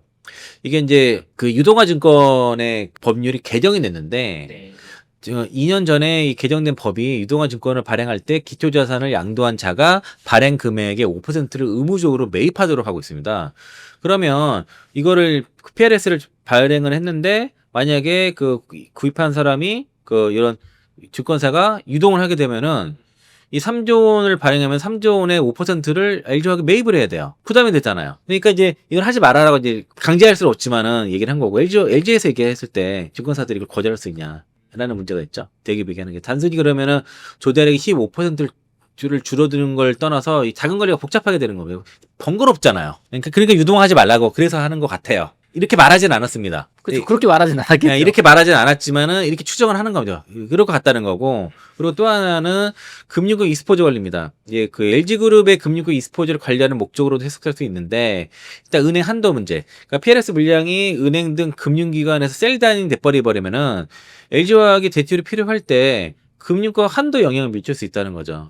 그래서 미리 e스포츠 관리를 해서 향후 자금 조달이 지장 없도록 하는 목적으로 볼 수 있고 그리고 이런 셀다운에 참여하는 기관들이 향후에 LG화학의 회사채 수요자가 될 수 있거든요. 잠재적 투자자가 될 수 있는데 PLS 물량의 수익률이 회사채 금리보다 매력적으로 보일 경우에는 회사채 발행하기 어려워질 수 있잖아요. 그래서 이제 시장에 풀린 PLS 물량이 자사의 다른 금융 상품에 영향을 주는 것을 방지하고자 할 수도 있다. 세 번째는 유동성 확보 및 주주 환원 목적이라고 볼 수 있는데 어쨌든 이번 시장에서 기대하는 건 이번에 PLS 자금을 가지고 주주 환원에도 사용할 거라도 높다라고 보고 있습니다. 그 기대를 하고 있습니다. 그래서 주가가 올라가는 것도 있어요. PLS를 하게 되면은 다시 일단은 만료가 됐을 때 LG화학은 다시 사올 생각이 없어요. 왜냐하면 지분율을 80% 미만으로 낮춰야만 글로벌 최저한세 규제를 피할 수 있거든요. 네. 그러니까 2.2% 정도를 하려고 하는 것 같아요. 2에서 3% 정도. 그러면서 이 확보한 자금을 일부를 주주들한테 환원의 목적도 지금 가지고 있는 것으로 알려져 있고 증권사에서 그렇게 기대를 하고 그렇게 보고 있습니다. 그 유독수 확보 차원에서도 LG화학은 이번 PRS로 LG에너지솔루션 주식의 유통량을 늘리는 동시에 대규모 자금의 확보를 해서 재무 건전성을 높이고 신사업 투자 등 활용할 수 있는데 이게 이제 팔 수 있는 지분이 돼버리면요 지주사 할인율이 낮아집니다. 그러니까 삼성 SDI가 삼성 디스플레이 지분을 매각을 뭐 한다는 얘기가 있어. 그래서 주가가 올라갔었거든요. 네. 근데 그게 지주사 할인율이 70에서 80% 정도 하는데 이게 팔 수 있는 지분으로 딱 구분되는 순간 할인율이 50% 줄어져 버려요. 그럼 밸류에이션이 올라가잖아요. LG화학이 LG에너지솔루션 지분이 지주사 할인이 거의 80%가 넘나 뭐 그럴 정도 될 텐데 이게 줄어들 수 있는 거죠. 50%만 됐을 때 시가총액이 얼마큼 반영될까? 그건 확실히 주가 예. 측면에서는 상승 여력이 많이 있는 거네요. 그렇죠. 60%일 때는 얼마 될까? 70%에 얼마 될까? 뭐 그런 거. 현재 할인율 얼마일까? 비교해 보면 최대 업사이드가 나오겠죠. 그 할인율, 그러니까 밸류에이션이 올라간다는 장점이 있고 그리고 이제 증권사의 관계 관리도 있는 거죠. 사실 이제 LG 같은 대기업이 요청하게 됐을 경우에 증권사들이 과연 거절을 할 수 있냐? 법적인 의무는 없지만 LG화학이 요청을 안 따랐을 경우에 다른 금융 거래라든가 영업의 불이익을 받을 수 있는 거죠. 과거 회사채 캡티브 영업 문제라든가 유사한 사유가 있기 때문에 영업에서 불이익 방지할 수가 있고 또 LG그룹이 어쨌든 금융당국과의 어떤 영향이 돼 있기 때문에 이 거래가 수익성이 낮다고 그 셀다운이나 유동화를 안 하면 수익성이 낮다고 보거든요. 이자가 4에서 5% 정도 될 건데 그거 가지고는 계속 북에다가 갖고 있을 때 부담이 되기 때문에 남는 게 없다라고 볼 수 있겠지만 결과적으로는 저렇게 성사될 가능성이 없습니다. 결과적으로는 LG화학이 원하는 대로 흘러갈 가능성이 높다고 보시는 그렇죠. 거예요. 그럴 수밖에 없을 것 같아요. 저거는 이제 저렇게 얘기했을 때 저거를 거절할 수 있는 증권사가 있을까요? 쉽지 않을 것 같은데요. 저대로 흘러갈 가능성이 높고요. LG화학이 그렇다 픽인 거고 에코프로 오늘 나온 뉴스 중에 하나가 에코프로가 드디어 이제 그 인도네시아 1차 투자를 완료를 했습니다. 일단 이제 인도네시아 니켈 제련소 4곳 7천억을 투자하는 1단계 프로젝트를 마쳤고요. 니켈이 인도네시아에서 굉장히 풍부하죠. 그래서 이제 이거를 잘 공급망을 잘 갖춰주면은 3원계 양극재의 가격 경쟁을 높일 수가 있으면서 원재 수급을 안정화할 수가 있고, 이번 투자를 통해서 에코프로는 연간 25,800톤의 니켈 중간재 MHP라고 하는데 이를 안정적으로 확보할 수 있게 됐습니다. 이는 전기차 60만 대분에 해당이 되고요. 투자한 제련소 중에서 그 그린 에코니켈이 자회사로 편입되면은 연간 3,500억의 매출이 연결로 됩니다. 영업이익도 1,000억 정도가 에코프로의 실적으로 반영될 것으로 기대하고 있습니다. 또한 지분법 등의 이익을 포함하게 되면 연평균 1,800억의 이익이 예상이 되는 거죠. 에코프로 머티리얼즈 연결시키고 에코프로 BM 연결시키고 하다 보면은 연평균 1,800억 가량이 25년부터 2030년까지 예상하는 거죠. 그걸 이미 저는 2분기 콩콜에서 얘기를 했던 것이고요. 2단계 추가 투자 계획은 통합 산업단지를 조성을 하려고 하고 있고요. 에코프로는 올해 말부터 인도네시아 인터내셔널 그린 산업단지 사업을 추진하는데, 이 산업단지의 원료 재료부터 전구체, 양극재, 배터리, 셀 생산까지 한 곳에 이루어지는 통합 생산 거점을 구축하는 것을 핵심으로 하고 있습니다. 니켈 재료에서도 추가 투자를 할 거고요. 이 2단계 투자의 시작으로 그 니켈 제련소 추가 건설에 착수가 되고, 요게 이제 500억을 투자해가지고 지분 20%를 매입을 확보할 예정이고요. 이 제련소에서는 연간 66,000톤의 니켈 MHP를 생산할 것으로 추정됩니다. 에코프로가 주도적 역할을 앞으로 할 것이고요. 이 추진된 그 제련소 추가 투자부터 최대 주주로서의 프로젝트를 다 에코프로가 주도를 하게 되고, 최종 목표는 제련소 투자 이후에 순차적으로 전구체, 양극재, 배터리 셀 공장을 설립해서 양극재 원가를 20에서 30%를 낮추고요. 글로벌 최고 수준의 경쟁력을 확보하는 목표로 하게 돼서 이 사업은 되면 대박이에요. 근데 리스크도 있죠. 리스크가 있네. 좀 1단계 잘 된 거 아니에요? 어쨌든 리스켓 가격이 너무 폭락하면 안 되잖아요. 그러니까 저 공급망을 잘 구축한다는 전제하에서니까 저 쉬운 일 아니에요. 계획은 되게 좋은데 안 될 수도 있는 리스크가 있는 거고, 이거는 이동채 전 회장의 승부수를 던졌는데 일단은 2분기에서는 그게 성과를 나타난 거고요.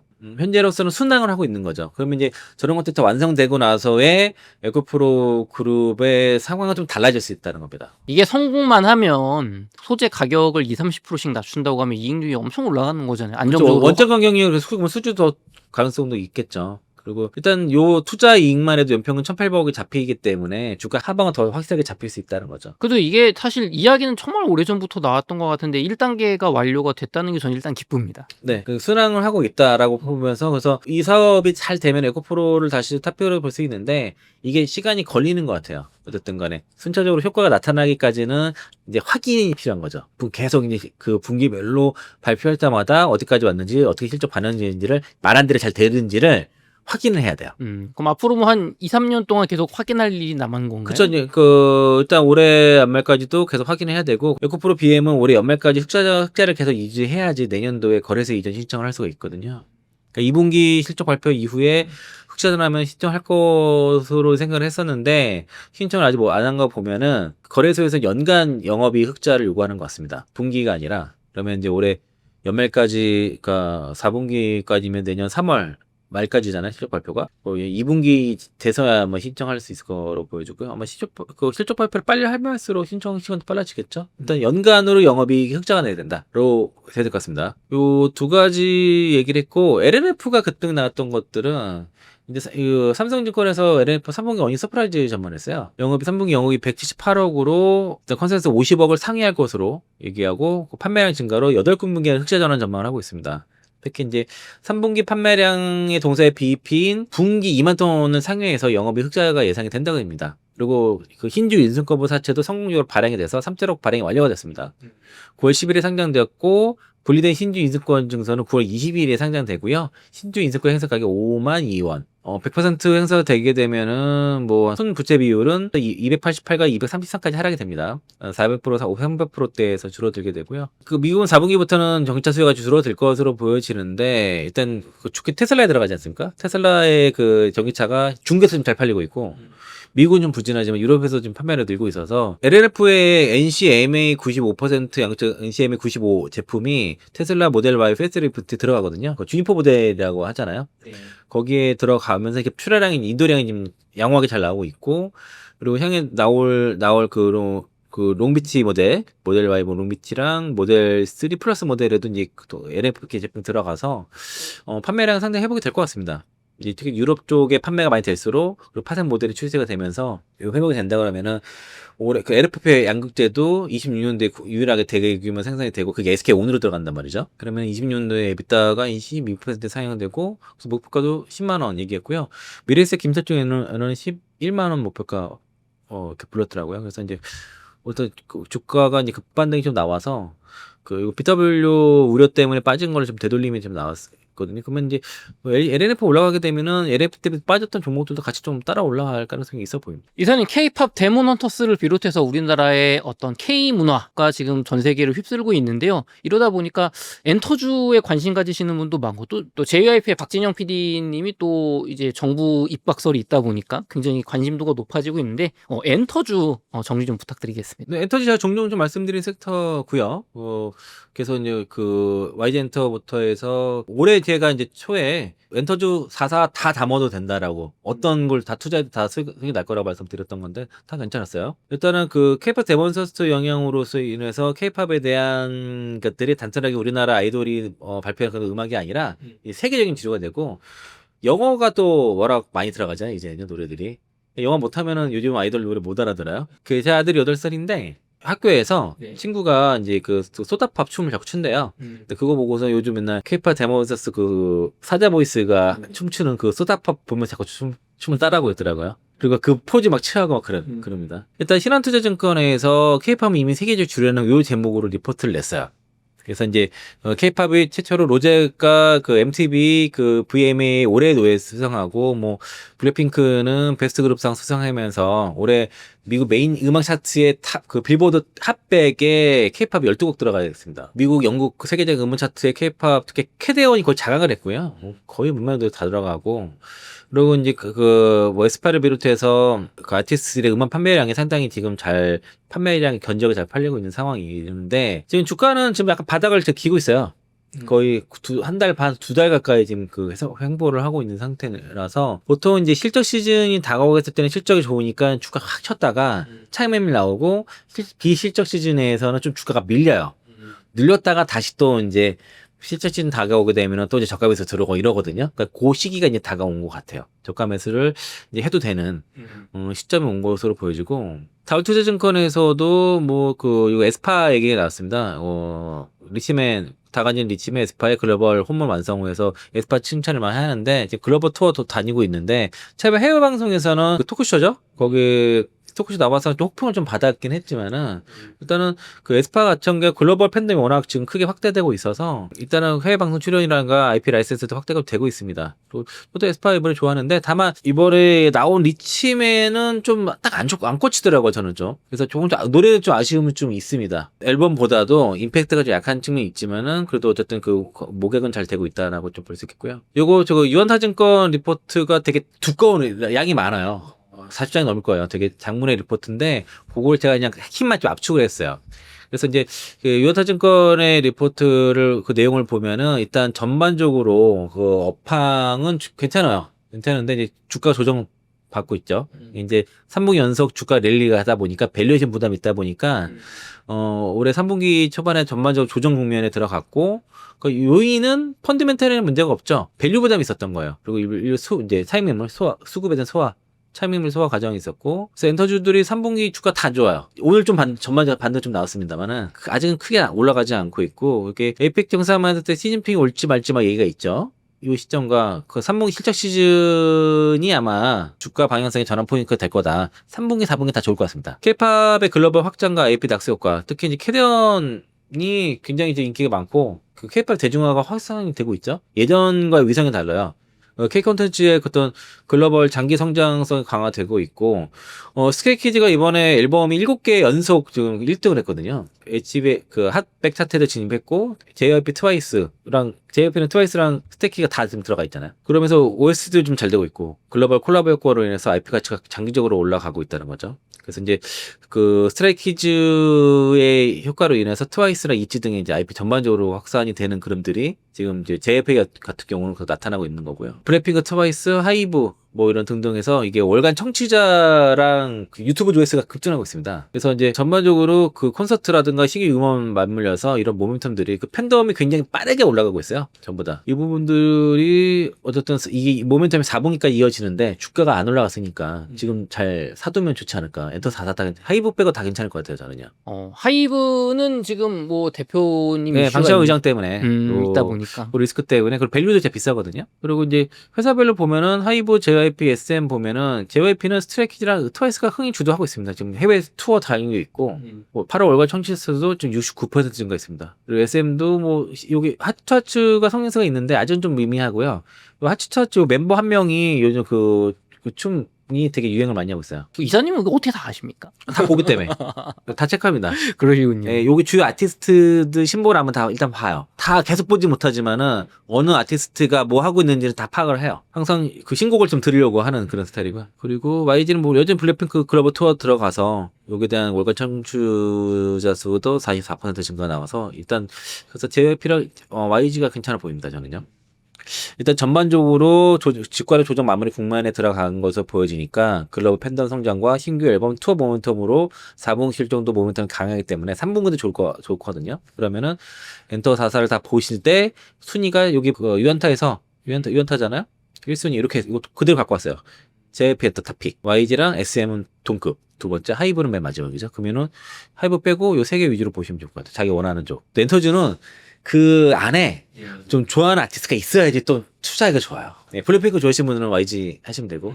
그리고 제가 YG를 올해 연초에 탑픽을 했을 때는 그 블랙핑크는 여전히 좋고, 또 베이비 몬스터가 굉장히 빠르게 급성장을 하고 있고, 그동안 남자 아이돌이 좀 약하다는 평가를 받았던 트레저가 특별 앨범에서 옐로우가 의외로 노래가 되게 좋거든요. 그래서 이제 그 반응을 보면서 트레저들이 굉장히 그 의 역할을 하고 있다. 단순히 노래만 하는 게 아니라 작사, 작곡, 편곡 다 하거든요. 그래서 프로듀서의 그 면모를 보여주면서 좀 어떻게 대성할 수 있겠구나. 저희의 뭐 그 GD라고 이런 형태. 특히 여기 멤버 중에 아사히라는 멤버가 있어요. 그 친구가 옐로우 다 작곡하면 프로듀싱까지 했거든요. 그럼 멤버들이 그러니까 그 트레저의 안에 들어간 멤버들이 다 작사 작곡하는 멤버들이 꽤 있습니다.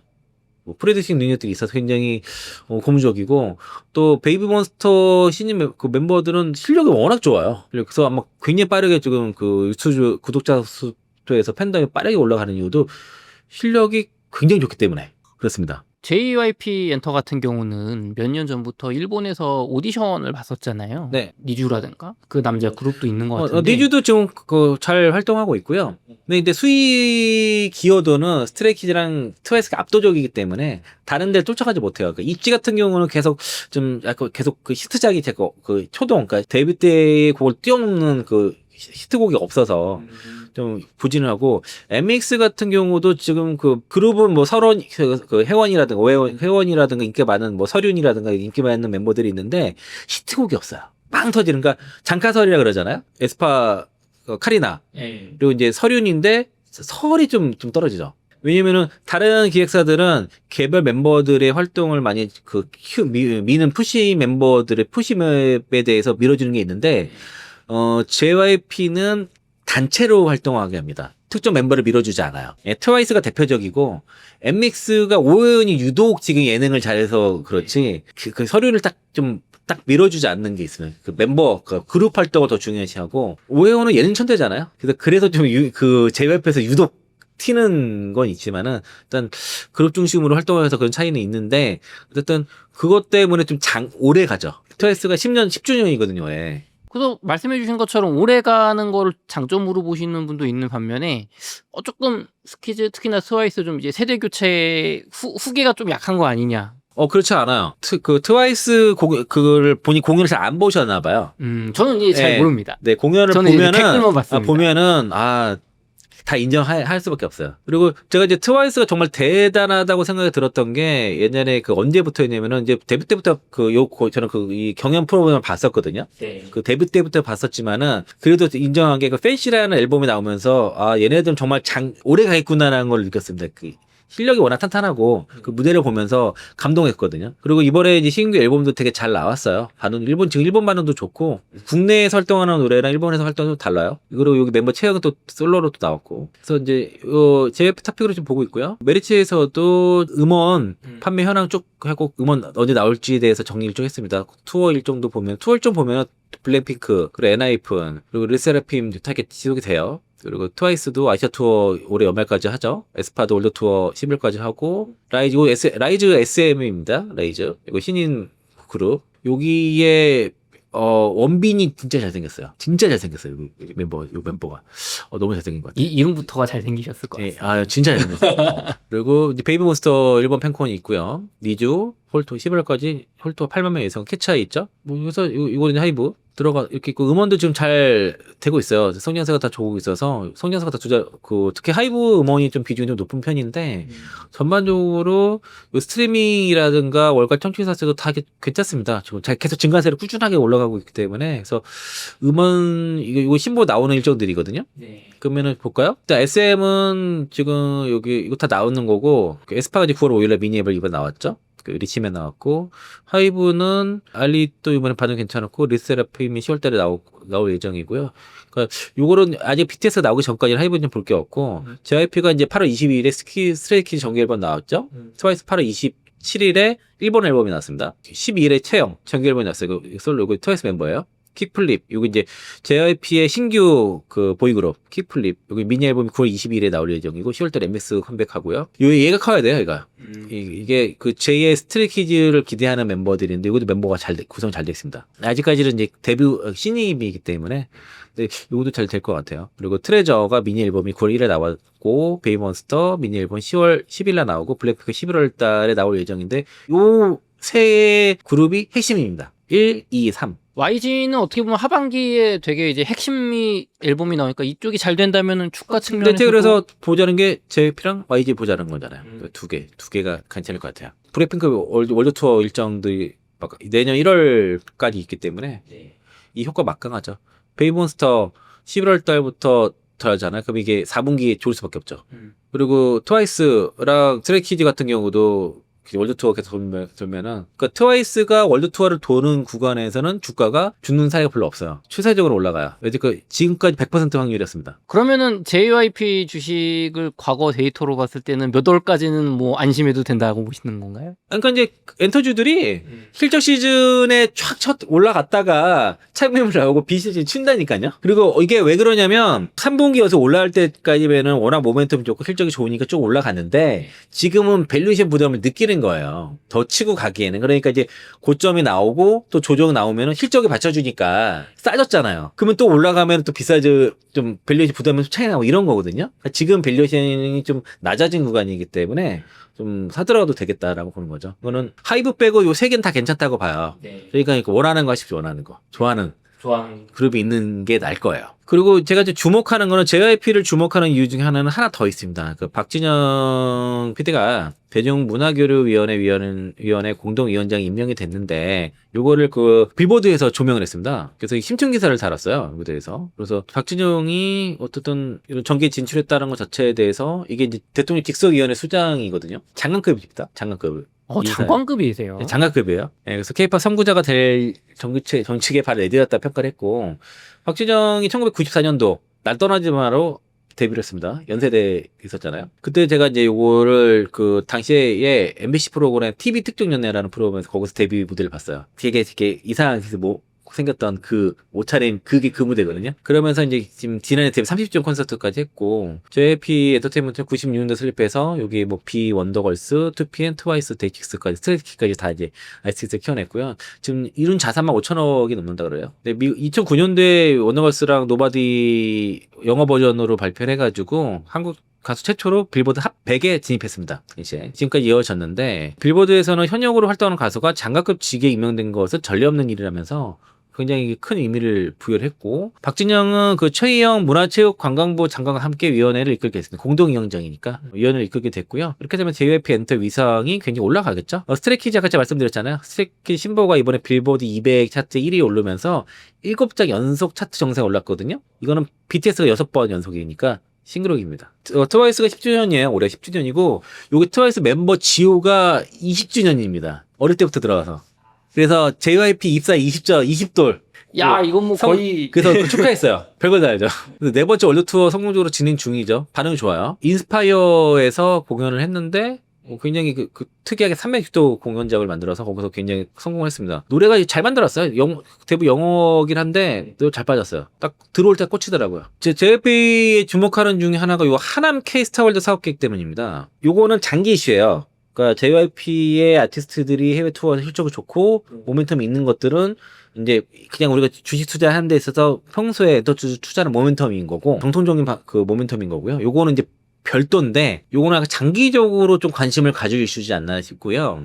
하남의 그 미사섬 일대에 그린벨트가 있거든요. 거기를 50년간 묶여있는 그린벨트를 해제를 해서 여기에 이제 그 K컬처 콘텐츠 집적단지인 K스타월드가 조성될 예정이고요. 여기에 주요 시설이 K팝 전용 공연장 K아레나 한 3만석 규모로 들어갈 예정입니다. 그 세계적인 K-pop 공연을 유치할 예정이고, 그리고 K-무비 영화 스튜디오, 영화촬영 스튜디오도 들어갑니다. 그래서 이제 오징어 게임가 이런 대작도 글로벌 콘텐츠도 제작 가능한 세계적 수준의 스튜디오가 들어서고, 호텔도 1000실 규모 부대에서 300실 규모의 이제 아티스트 전용 호텔도 들어가고요. 중소형 공연장, K-pop 플랫폼이라든가 YT 산업단지 중에서 콘텐츠 제작부터 유통까지 아우르는 복합 생태계를 다 구축을 하려고 해요, 여기다가. 그래서 이제 그 정부가 그 K 콘텐츠 산업을 국가 전략 산업을 육성하는 정부 정책을 좀 추진하고 있어서 요게 발맞춰서 진행이 되는 거고요. 그 50년간 묶여 있는 미사섭의 그 그린벨트 지역을 해제를 위해서 기관과 관계 기관과 협의해서 규제 지침을 개정했습니다. 그리고 이제 5호선 들어가고 이거 3호선, 9호선도 들어가요. GTX DF까지 해서 총 5개의 철도망과 그게 들어가고 고속도로 교체하는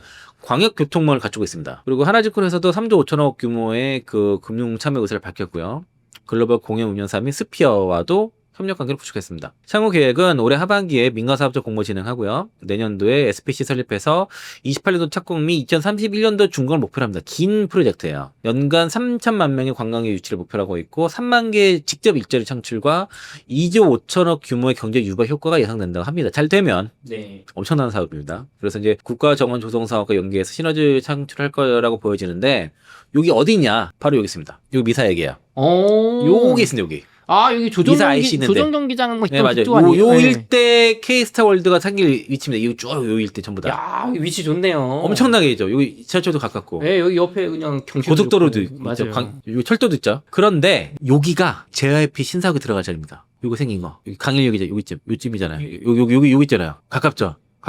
여기다 질 거예요. 그래서 만약에 요게 이제 다 짓고 이런 엄청난 신사옥에 딱 들어서 해보세요. 그러면은 여기서의 시너지가 있겠죠, 당연히. 그렇죠. 근처니까. 그렇죠. 여기 요쯤에 있겠네. 그렇죠. 이사님, 근데 요게 지어지면 제가 봐도 참 위치가 너무 좋아서 어떻게 보면 서울에서 제일 좋을 것 같은데. 그렇게 되면은 스타 개발, 여기 스타월드 개발로 인해서 이런 인프라든가 유동기가 늘어나겠죠? 여기서 건물 딱 지면은 부동산 가치 올라가겠죠? 그리고 여기 있는 거 브랜드 가치도 올라갈 것이고 어떤 사업이 실현질 것도 있겠고 상당히 수혜가 있을 거예요. 이 안에서 뭐 할 수 있는 게 많으니까 JYP에서 아티스트들도 공연도 더 가까운 데서 할 수 있고 진짜 연기도 하니까 드라마나 영화 같은 거 찍을 수 있고 여러 가지 그 컨텐츠 음원 같이 보면은 목적이 그 컨텐츠 제작부 유통까지 아우른 복합 생태계를 구축한다 했으니까 상당한 시너지가 날 가능성이 높잖아요. 근데 이사님, 이게 이런 비슷한 게 우리 저기 일산 쪽에도 있어 왔잖아요. 근데 그쪽은 한참 진행이 안 되고 있는데 이거는 가능성이 높은 건가요? 이거 정부에서 정치적으로 밀고 있으니까 이걸 하겠다는 거잖아요. 그리고 위치가 교통망이 너무 좋아요. 교통망부터 위치가 너무 좋다니까. JYP가 괜히 한 게 아니에요. 여기다 괜히 한 게 아니에요. 제가 볼 땐 그래요. 연관성이 있는 글이라는 건 없어요. 네. 없는데 추측건데 구조적으로 그러니까 이게 된다고 하면은 위치상 너무나 이게 수혜가 그냥 느낌으로 그렇지 않나요? 딱 봐도 좋을 것 같지 않아? 맞아요. 누가 봐도 좋을 것 같아. 보이지 않나요? 좋다는 거. 게다가 이제 직접 어떤 이권에 개입하진 않겠지만은 어쨌든 힘 있는 자리에 상징적인 의미가 있다는 거죠. 그러니까 이 브랜드 가치가 굉장히 위상이 대중문화위원장 공동위원장 맡으면서 신사학도 여기다 지으면서 여기에 스타 캐스털도 들어가는 했을 때 이거는 그러니까 그래서 보면은 28년도 착곡에서 2031년도 준공 목표를 하잖아요. 네. JYP도 지금 신사고 지금 짓고 있거든요. 근데 지금 막 올라간 상태가 아니에요. 지금 기반 공사 단계란 말이죠. 시너지 효과가 날려면 되게 장기 이슈예요. 그러니까 그래도 어쨌든 엔터주 투자하는 데 있어서 이런 뭐 그 실적 모멘텀은 기본이긴 한데 이런 장기 모멘텀이 별도로 있다는 거를 네. 알게 되면은 언젠가 이게 시너지 여기에 대한 이슈가 돼서 주가 생각 이상으로 또 올라갈 가능성도 있는 거거든요. 알고 있어라. 알고 있어라. 네, 좋은 재료니까. 네. 다만 이로 인해서 이 이슈로 주가 당장 움직이는 않는다. 장기적인 플랜으로 보고서 접근할 만한 가치가 있지 않을까. 알고 있어야 이게 우리가 수혜주라 알 수 있지 않습니까? 그래서 이런 게 보여서 그냥 알려드린 거예요. 저도 여기다 집을 사야 될 것 같은데. 일단 5호선이 있고 3호선도 근처에 있고요. 9호선까지 다 다니고 방향을 철도도 다니니까. 야, 이게 약간 그게 있네요. 여기 고덕 쪽에서 저 미사 쪽 지나가지고 북쪽으로 9호선 연장이 예정돼 있는데. 네, 맞아요. 9호선도 들어와. 3호선, 네. 9호선 다 들어와요. 그럼 이게 시기적으로 보면 얼추 저때 서로 네. 완공되는 이게 진짜 될 수 있겠네요, 보니까. 그래서 이게 일단은 교통망이 너무 좋잖아요. 그림이. 그리고 여기 또 강도 있고 여러 시너지가 있을 것 같아요. 이게. 일단은 요것도 가깝잖아요. 일단 고속도로 뻗은 거 봐요, 봐. 쫙 뻗어있잖아요. 이게 그래서 이거를 잘 보면은 그림이 크게 그려질 것 같아서 일단은 나름의 아이디어이긴 한데 당장 주가 도움을 듣는 건 아니에요. 아닌데 알고 계시면은 나중에 큰 도움이 될 겁니다. 이거 계속 추적을 할 예정이고요. 이 사안에 대해서는. 그래서 한번 공부해 보십시오. 이 부분도. 이사님, 그 오늘 2차 전지부터 엔터까지 많이 알려주셨는데요. 끝으로 저희 웅달 책방 시청자분들을 위한 한 말씀 부탁드리겠습니다. 고객 혜택 오늘 제가 확인을 못 했는데 74조가 넘었어요. 75조를 육박을 했고 불과 최근에 고객 혜택은 저점이 64조였는데 단기간에 10조가 늘었어요. 하루에 1조 8천억씩만 늘었고요. 개인들 많이 팔았다 하지만은 그 파른 게 예탁금으로 다 간 게 아니라 매도한 것보다 훨씬 많은 금액이 예탁금이 늘었기 때문에 신규 자금이 들어온 게 맞습니다.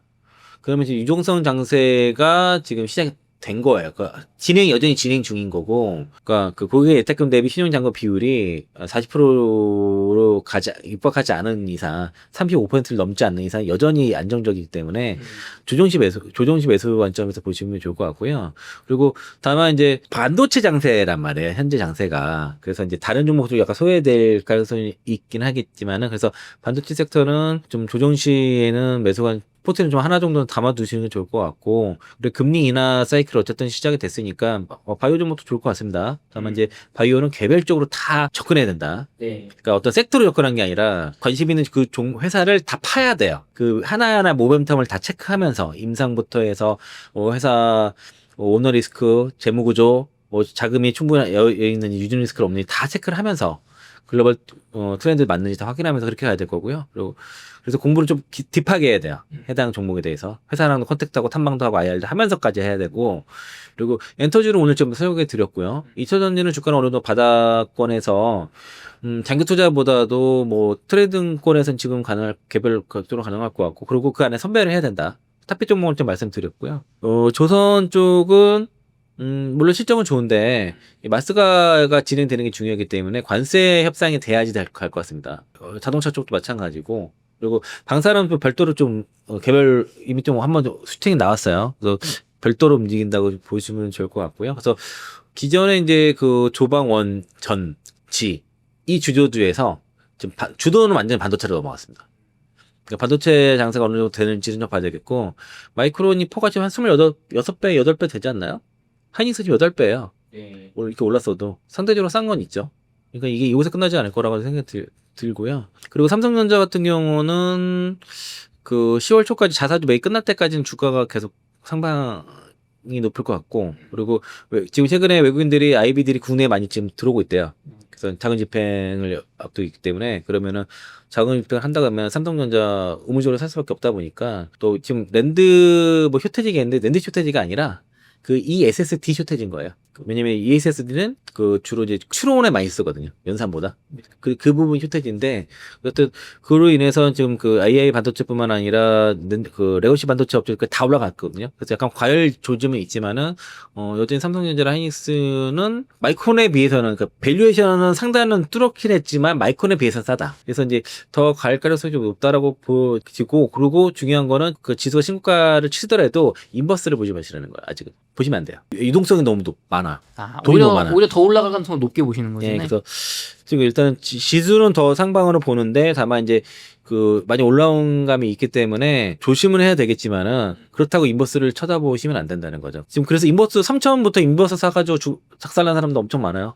엄청 깨진 사람도 많아요. 그래서 인버스 보지 마. 그래서 핵심적인 거는 일단 인버스 보지 말라. 그리고 섹터를 이제 다양하게 말씀드린 거는 한 섹터에 몰아가지 말라는 거죠. 그러니까 2차 전지에서 손실이 많이 나신 분들이 최근에 바이오를 올인하신 분들이 너무 많아요. 그러지 말라는 거예요. 바이오를 올인하라고 권한 사람은 없습니다. 그 이유가 있어요. 물론 이제 그 2차 전지 바이오를 많이 갈아타다 보고 거기에 추천 받았던 종목들이 다 바이오 종목들이다 보니까 올 바이오를 하신 분들이 있는데 위험한 포트예요. 그러니까 지금 말씀드린 다양한 섹터로 그러니까 주력으로 그렇게 하시더라도 바이오를 하시더라도 뭐 다른 뭐 반도체 엔터 등등 좀 섞어줄 필요 있다는 거죠. 그리고 얼마 전에 이제 제가 항공 우주 좀 계속 매매하다가 그저께 좀 사고 어저께 다 팔았어요.